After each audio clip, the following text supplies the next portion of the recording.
Welcome to episode 1 of Meal Prepping with LJ. We are going to base everything on our meal prepping based off of macros, which is your protein, carbs, and fat. So let's hop over to the chalkboard and look at an example of how we're going to meal prep this week. This is based off of 6 meals throughout the day. This particular person's meal plan is 18 grams of protein, 18 grams of fat, 9 grams of carbs for meal 1. Meal 2, they would have 18 grams of protein, 15 grams of fat, 21 grams of carbs. Meal 3 would be 24 grams of protein, 0 grams of fat, and 30 grams of carbs. Meal 4 would be just 35 grams of carbs, and that's it. And we'll talk about that more when we get to that. Meal 5 is 24 grams of protein, 0 grams of fat, 25 grams of carbs, and meal 6 is 25 grams of carbs. 25 grams of protein, 15 grams of fat, and 0 grams of carbs. Okay, so the way we are going to look at these meals is by prepping 3 food items, and this particular person would have 3 shakes or protein pudding. So the first meal of the day for this person would be a protein shake with almond butter powder mixed in with the shake. Since they do get that fat, they would have heavy whipping cream or an MCT oil that they could put in their coffee. Of course, you could add some fat into your protein shake if you're not a coffee drinker. Meal 2, which we're about to prep in a minute, is our breakfast Tostitos. Meal 3 is chicken taco chili, which we're going to prepare here today in our crock pot. Meal 4 will be a sweet treat, which you'll get to see they have along with a core drink to make sure they're getting those 35 grams of carbs. Meal 5 would be another protein shake, but to make sure they're getting those carbs in this particular one, we're going to add Vitargo in there. And then meal 6 is that protein pudding that we talked about a while ago. Okay, so let's go first to meal 2, which is what we've prepped today, our breakfast Tostitos. I went ahead and did a little bit of this prep work ahead of time before filming. So you see these containers you can get off of Amazon. They have it where it's just no sections at all, 2 sections or 3 sections, and they are dishwasher friendly. So what we did is, here's the recipe here, and this is a great cookbook if you want to grab one. Skinny Taste. It breaks all your macros down for you here. And here's your recipe, which can be altered, and it shows you, I believe here, yes, where you can make it gluten-free. We can either make it paleo. This is not paleo today. You would have to leave some things out for it to be paleo. However, you could adjust some things to make it paleo friendly. So let's talk about this recipe. We did not get a crispy corn tortillas because we wanted to reduce our macro content. So look at those things as well. You don't always have to follow the recipe to a T if you're trying to fit this in with your macros. So we did get the soft shell, the yellow corn tortilla to put this on. So we have that here on the bottom. We put our, you can see here with our refried beans and what we put in the mixture there. Our egg whites only that we cooked is on top of that. Then we layered it with cheese, cooked it in the oven some, and then put our jalapenos on. To serve this, what you would do last is you would grab some of your salsa. So you would just put this on top. I'm not going to do that right now just because it would get soggy. But when you're ready to eat, of course, you would heat this up and put your salsa on top.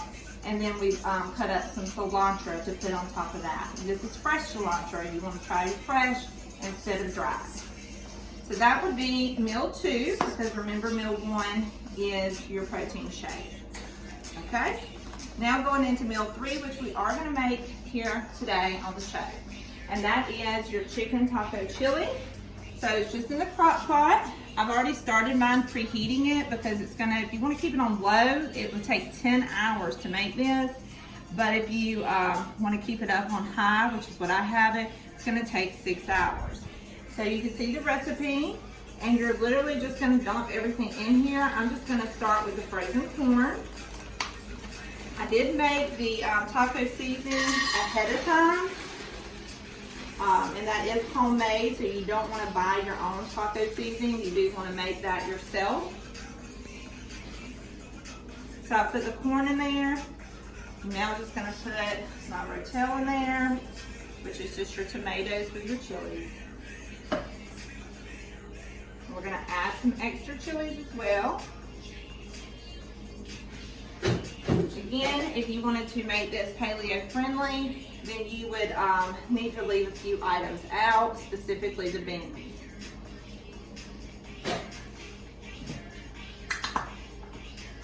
And this too is gluten-free according to the recipe.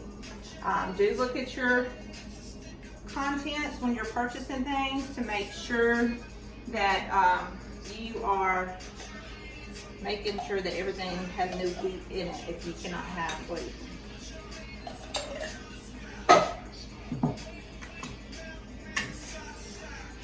Great thing about a crock pot is you literally just get to dump everything in there, and then you get to leave it and do other things that you need to do.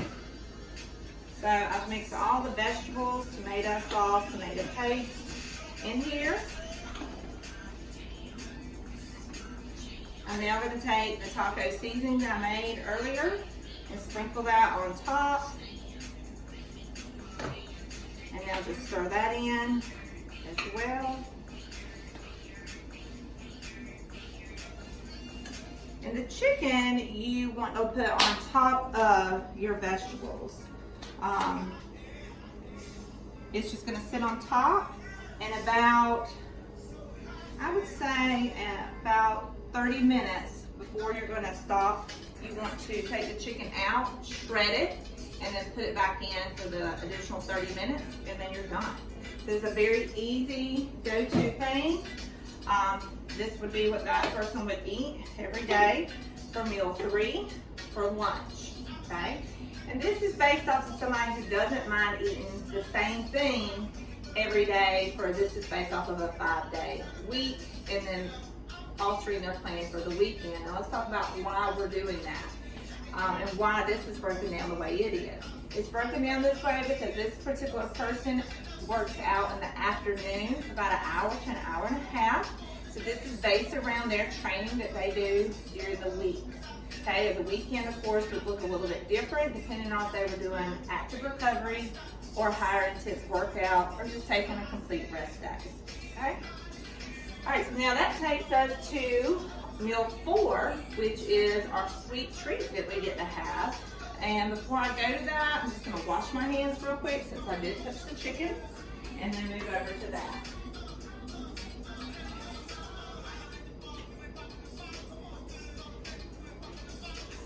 Okay, so our sweet treat is here. Now, the recipe is on this page here. I'm gonna zoom in on that. This recipe does call for some sugar. So if you were trying to do no sugar or limit your sugar, then you are going to want to not do part of this. So what I'm about to show you is without the meringue, okay? So we're not doing it without meringue because that has 6 tablespoons of sugar in it. The raspberry sauce that you will see that we're going to use does have an extra 1 tablespoon of sugar added in it, and there's a little bit of sugar in the whipping cream that's homemade as well. So it's not a whole lot of sugar, but it does have some. But you would have a lot more if you use that meringue. So if you're trying to limit your sugar, then you just don't want to do the meringue part, okay? So what I've done is I've already diced up my mango, kiwi, and raspberries. Not as much raspberries because we made a homemade raspberry sauce. And if you had the meringue, you would have the meringue on your plate first. Then you would top it with your fruit. And again, since we're limiting sugar, then we are just putting fruit only here. And this is enough for 9 servings actually, according to the recipe. So you would want to make sure that you're sticking to those servings. This here is our raspberry sauce. And to make it, we just boil the raspberries with lemon juice and that tablespoon of sugar. And then use a mesh strainer and really push on the seeds to make sure that the seeds would not be in the sauce. So this is homemade. You're just going to take your sauce, drizzle it over your fruit. All right. And And then last is your whipped cream that again does have some sugar in it. It has heavy whipping cream. So if you're looking at that, there is a little bit of fat in that. So what you would want to do is take out some fat from your earlier meal, okay? So just gonna take your whipping cream and place it on top. And again, you can't have fat, and of course another option is just to leave that off, and it would be really good with just the fruit and the raspberry sauce, since that is all natural. Now, if we look at the board again, you're gonna notice it said 35 grams of carbs. And if you're looking at the recipe, it's about 15 grams of carbs, or 18 grams, 15 to 18 grams. So we put on this particular person to have a poured drink as well. This is those poured drinks. This is peach mango flavored, and it has 18 grams of carbs in this drink. All right, so we're making sure that our fats, our high fats for the day, are away from our training time, and that our carbs are more towards our training time. So again, if you look over here at the board, you will see that the closer we get to our training time, this particular person's training time would be after meal 4, that they're not having hardly any fat. That's why I said here, you might just want to leave that whipped cream off if you're not allowed any fat, so that you wouldn't have the fat that's in that heavy whipping cream, okay? And before we wrap this up, let's talk about when this is done. So this is, again, meal 3, our slow cook chicken chili. Then we have this here so that you could add some toppings. So of course you could have this filled up, and if you wanted to, once you serve your soup, or let's just say you're having people over for Taco Tuesday, then you could add some of those great toppings. And if you want to, you could even maybe make a skinny margarita if you want to have people over, and do something that's still sticking to a healthier version of a Taco Tuesday. All right, that is it for episode 1 of Meal Prepping with LJ. We would love to hear your feedback, as this is our very first time doing this. So we know that there's going to be things that we need to improve on. And again, please keep in mind this is based off of macros. And of course, if you were doing something different like paleo or gluten-free, then you would need to adjust accordingly to the way that you are eating. And we will have things in our show that are more directly to specific diets as we do more episodes. So have a happy meal prep day, and we'll see you next time.